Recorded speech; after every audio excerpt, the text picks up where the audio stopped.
Veja bem, esses dias eu estava conversando com o Rafael e ele soltou a frase que provavelmente você também já ouviu muitas vezes, que é o seguinte: talento não ganha de esforço. Então quer dizer, tá cheio de pessoa muito talentosa por aí, que não se esforça, e você que é muito esforçado, você ganha sim daquele cara que é super talentoso. E esse é aquele tipo de frase que tem em todos os lugares.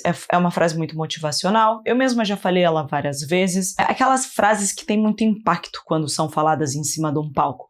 Porque o que ela carrega é basicamente assim: não desista dos seus sonhos, continue tentando, dê o seu melhor. É uma frase de apoio. Dá pra gente usar ela muito de muleta. Só que eu preciso te falar algo que foi muito difícil para mim, foi uma verdade muito dura. Quando eu compreendi que não, o esforço não ganha do talento. Eu quero desdobrar com você um novelo de lã de todas as implicações que isso traz e porque na realidade é muito mais motivacional e muito mais certeiro você defender essa ideia do que aquela outra ideia de que não, sim, o cara esforçado ele ganha do cara talentoso. O que acontece é basicamente o seguinte, tá? Quando a gente tá na escola, somos muito novinhos e tudo mais, num círculo social da sala de aula, existem aqueles alunos que são dedicados e sempre tem aquele cara que ele é muito inteligente, mas ele não se dedica. E, naturalmente, naquele ambiente com poucas pessoas, aquele que se esforça um pouco mais consegue ter reconhecimentos, destaques e resultados acima da curva. Na faculdade também é a mesma coisa. Até que na vida real, no mercado de trabalho, jogam a gente no oceano, no mar aberto, nas fossas marinas. É um negocinho, nem sei se existe isso aquelas, mas você está compreendendo que são lugares completamente diferentes? Dentro de uma sala de aula, eu tenho um jogo de imitação da vida real. Então, vou ter o professor, que é a autoridade, ele simula a autoridade, então ele simula essa relação de hierarquia. Eu tenho provas também, tarefas, atividades que estão simulando testar as minhas habilidades e aonde também eu sou colocado à prova com questões sociais, de amizades, conflitos, mas é uma pequena amostra. Quando eu vou para a faculdade, eu saio ali da minha escola, é como se afunilasse, sabe? Os rios se encontram em um lugar maior. Então, eu ainda assim estou em uma simulação do que seria, entre aspas, a vida real, só que eu tenho mais diversidade. São pessoas com idades mais diferentes, eu tenho pessoas com condições sociais completamente diferentes uma das outras, e o jogo começa a ficar um pouco mais difícil. Eu vejo que quando eu estou numa faculdade, já não é tão igual quando eu ainda estava lá no meu ensino médio, no meu ensino fundamental. Só que qual é a diferença? Quando eu saio da faculdade e parto para a vida real, não tem mais espécies de simulação. É literalmente a vida real acontecendo. E o mercado de trabalho, ele se torna infinito. A concorrência, ainda mais com a globalização. Falando de internet até, antigamente, pensa, sei lá, 100 anos atrás, quem eram os meus concorrentes? Eram os meus conterrâneos. Quem eram as pessoas que eu me comparava? As pessoas do meu dia a dia, da minha cidade, do meu bairro. Ainda mais quem morava em cidades grandes. Não tinha acesso a tudo que estava acontecendo na cidade grande.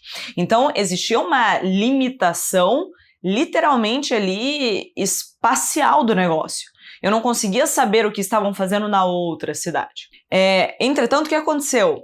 Veio a internet. E com a internet, eu não tenho só acesso ao que está acontecendo no meu bairro, na minha cidade, mas o que está acontecendo no meu país e no mundo inteiro. Tá vendo o que antes era só um aquário pequenininho no quarto?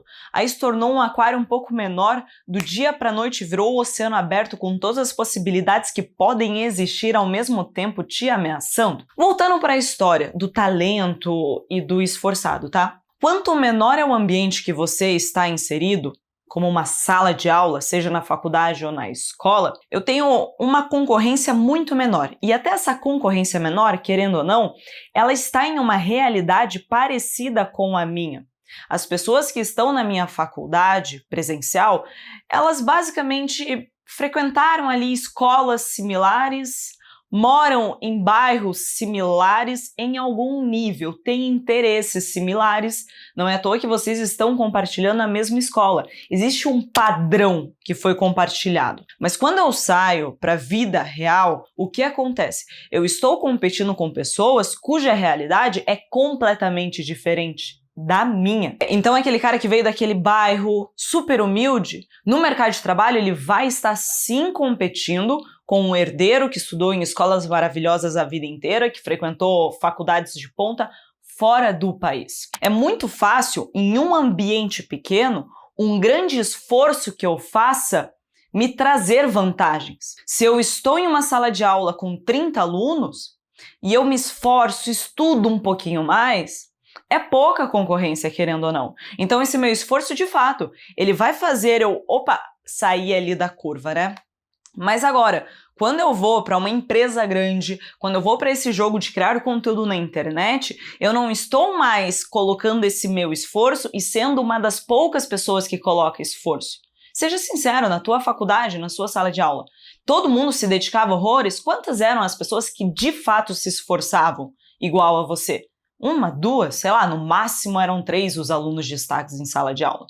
E quando você parte pro vamos ver, aí você vai encontrar, não é nem dezenas e nem centenas, são milhares de pessoas que também estão se esforçando tanto que você está se esforçando.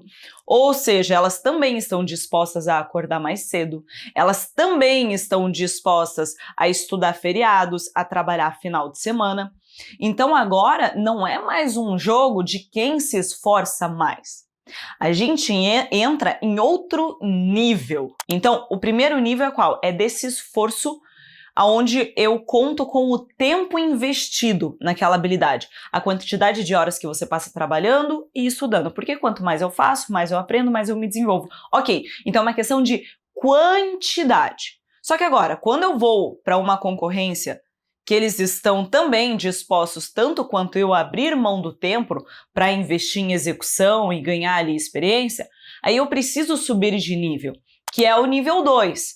Qual é esse nível 2? Não é só mais a quantidade de tempo que eu estou disposta a investir, o quanto de tempo eu vou abrir mão para me aprimorar naquilo, mas a qualidade do seu esforço, que também agora está em jogo. Então, não é só mais eu querer acordar mais cedo para conseguir estudar mais ou trabalhar mais. Só que o método de estudos que eu uso, porque agora a metodologia é muito, muito importante, porque não só você vai melhorar, mas você vai otimizar ao máximo aquele tempo. Eu tenho um carro, ok? Vamos supor que você tem, sei lá, você tem um Honda Civic, normal, comum, de entrada. É um Honda de entrada. Você concorda que para eu fazer ele funcionar mais, não é só pôr gasolina nele? Eu colocar gasolina, eu faço ele trabalhar. Só que agora, se eu quero ter o desempenho de uma Mercedes AMG, que tem um motor muito mais potente, não adianta eu colocar mais gasolina no meu Honda Civic. Eu tenho que mudar a qualidade das peças. Ou seja, o quanto que aquela peça ela consegue me proporcionar, ela consegue me oferecer.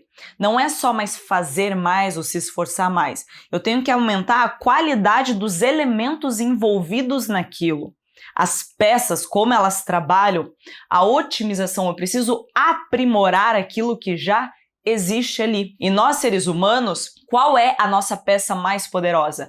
É a nossa mente, certo? Só que o erro de muitas pessoas é acreditar que eu vou otimizar a minha mente tomando mais café, ficando mais horas acordado, me esforçando mais. Só que não é bem assim que funciona. Muito mais importante do que eu querer trabalhar mais com a cabeça é a qualidade dos conteúdos que estão dentro da minha cabeça trabalhando.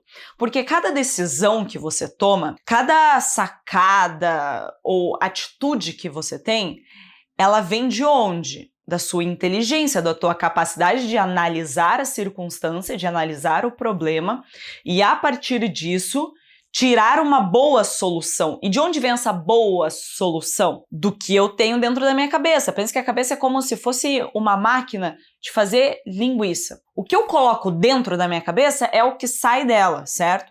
Se eu coloco só ingredientes que são de terceira qualidade, o que vai sair não tem como fazer mágica, vão sair coisas ali de terceira qualidade.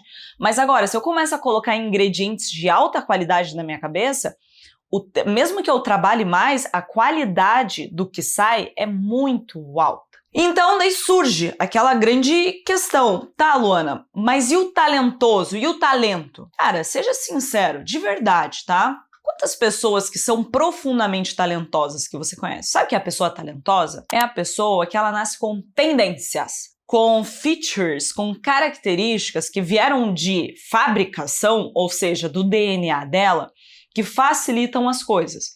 Pensa um jogador de basquete. Se é da genética dele ser um cara muito alto, isso é um privilégio que ele tem. Então, entre aspas, é o talento dele. É aquilo que veio de fábrica, ele não precisou muito se esforçar. Aí ele vai se esforçar e é óbvio, não vai ter como competir com ele. Porque se ele já tem essas tendências naturais e todo dia ele se dedica ainda mais para aprimorar aquilo, não tem concorrência. Então tá, a gente tá falando desse tipo de talento, das pessoas que nascem com qualidades que se tornam vantagens competitivas. E não só eu acredito que vem de genética, mas também do ambiente que elas estão inseridos. Porque, por exemplo, eu cresci com uma mãe falando, nossa filha, você fala bem, você se comunica muito bem. E às vezes isso nem era verdade, mas minha mãe me elogiava muito. Isso acabou se tornando um grande incentivo para eu querer me expor a situações aonde eu falasse. E naturalmente, por me expor a essas situações aonde eu estaria falando mais, eu aprimorei a minha comunicação. Tá vendo que uma coisa ali implicou na outra? E agora, voltando a falar das pessoas talentosas. No mercado de trabalho muito grande, esse oceano profundo, esse mar aberto, pessoas que são muito, muito, muito talentosas e fora da curva são pouquíssimas pessoas. De verdade. O que na realidade acontece, que a gente fala do talentoso que desperdiçou o talento, é o cara que ele tinha o potencial, ele não desenvolve esse potencial. Mas assim, se ele escolher desenvolver o potencial dele, você não concorda comigo que ele vai sair na frente? E a maioria das pessoas que têm esses talentos já por natureza, elas acabam recebendo alguns incentivos que fazem elas quererem desenvolver mais aquilo.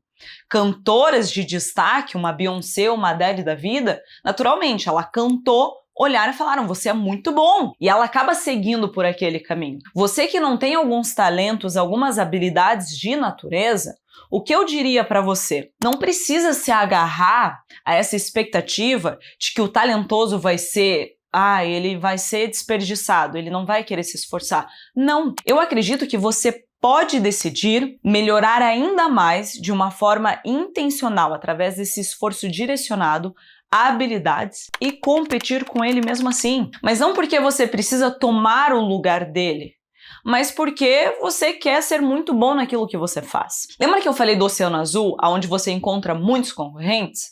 Isso pode ter te assustado, não pode? Mas também existe o outro lado da moeda, que é qual? Esse Oceano Azul, que existem inúmeras espécies e inúmeros ecossistemas e sei lá o que, ele também é muito vasto. Então existe mercado para todo mundo, existe espaço para todo mundo. Imagina se alguém que joga muito bem futebol decidisse, não vou jogar mais bola porque eu não tenho o mesmo talento do que o Messi e do que o Cristiano Ronaldo. Não existiria a FIFA, não existiria a Copa do Mundo. Então, para o sistema funcionar, sistema de forma geral, tá? O universo funcionar, existem as pessoas que estão no topo, mas também existe outras pessoas que não estão no topo, mas colhem resultados excelentes. Essas outras pessoas, talvez elas não sejam a mais reconhecida, mas elas conseguem ganhar bem, elas conseguem ter certo prestígio, elas conseguem ser felizes. Entende que eu não preciso matar o Cristiano Ronaldo e o Messi para existirem outros bons jogadores que se destacam, que são, assim, muito satisfeitos no que eles fazem?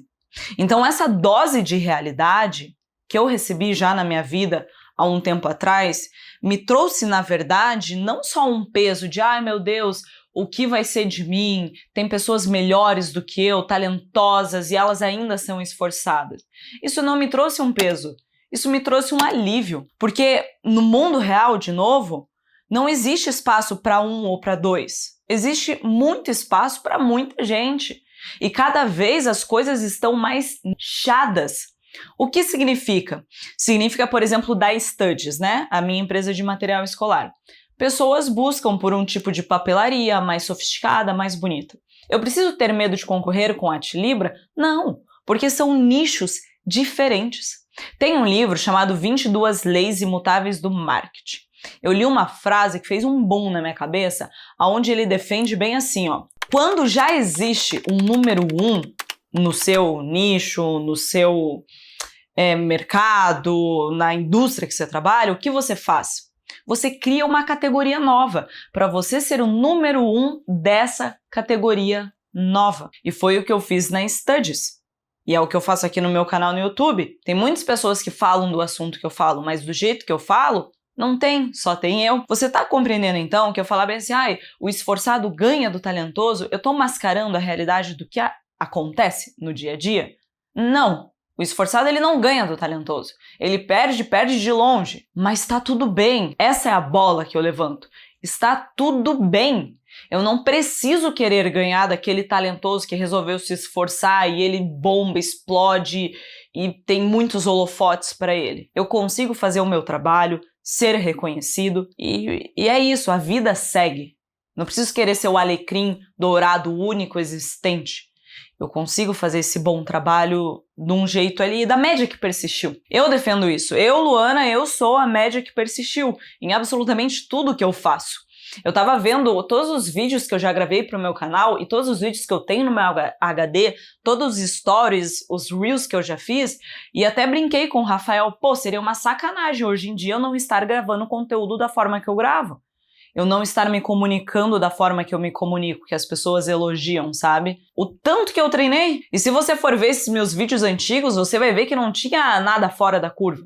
Eu fui a média que persistiu. Eu fui um esforçado, sou ainda até hoje alguém muito esforçada, que vai continuar sendo esforçada. Eu tenho algumas vantagens competitivas, que eu percebi que elas existiam, comecei a usar elas ao meu favor. Só que a grande questão é que todos possuem vantagens competitivas. Estamos tão habitolados a olhar para o lado do vizinho que a gente não enxerga aquilo que é nosso potencial, a nossa maneira de ser. Se eu pudesse trazer uma grande mensagem para esse vídeo foca no seu. Foque em você melhorar através de uma lapidação atômica. O que é esse conceito de lapidação atômica? É todos os dias, de uma maneira intencional, você enxergar algumas fraquezas suas e começar a direcionar esforço para melhorar aquela fraqueza. E aos pouquinhos, no curto prazo, você não vai conseguir notar. Mas, no longo prazo, será inquestionável essa sua evolução. Inclusive, no Rotina para Enriquecer, no protocolo que eu sigo para a construção de um dia a dia, de uma rotina funcional, que é o que faz eu conseguir atingir meus objetivos, ter constância, disciplina na minha vida, eu vou mais a fundo nessa ideia da lapidação atômica, que é o que funciona. Não adianta eu querer ter mudanças extraordinárias, do dia para a noite eu mudar a pessoa. Nossa, agora eu sou irreconhecível. Isso não existe. São pequenos incrementos que você vai diariamente aplicar na tua vida. E esses pequenos incrementos, no curto prazo vai ser assim, eu não consigo nem enxergar, mas o longo prazo vai ser igual a mim, olhando os vídeos mais antigos que eu tenho no canal. Eu falo assim, caraca, como eu mudei. Mas é fácil, depois de 9 anos, depois de 8 anos, eu enxergar essa mudança. Então, se você quer conhecer mais sobre esse protocolo para conseguir organizar a tua rotina e compreender quais são os fundamentos que está por trás da rotina das pessoas que têm muito sucesso, o que elas fazem no dia a dia e conseguem transformar elas em pessoas com tanto resultado, o link estará aqui embaixo para você entrar. Muitas pessoas que me acompanham aqui no canal já entraram e estão vivendo a transformação que esse protocolo do RPE, que é um protocolo de 10 exercícios práticos, funciona.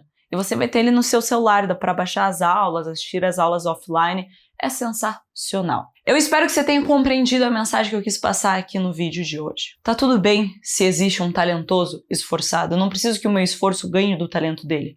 Eu preciso que o meu esforço ganhe da pessoa que eu era ontem. É só disso que eu preciso. Eu vou ficando por aqui, dá like no vídeo e eu te espero até a próxima.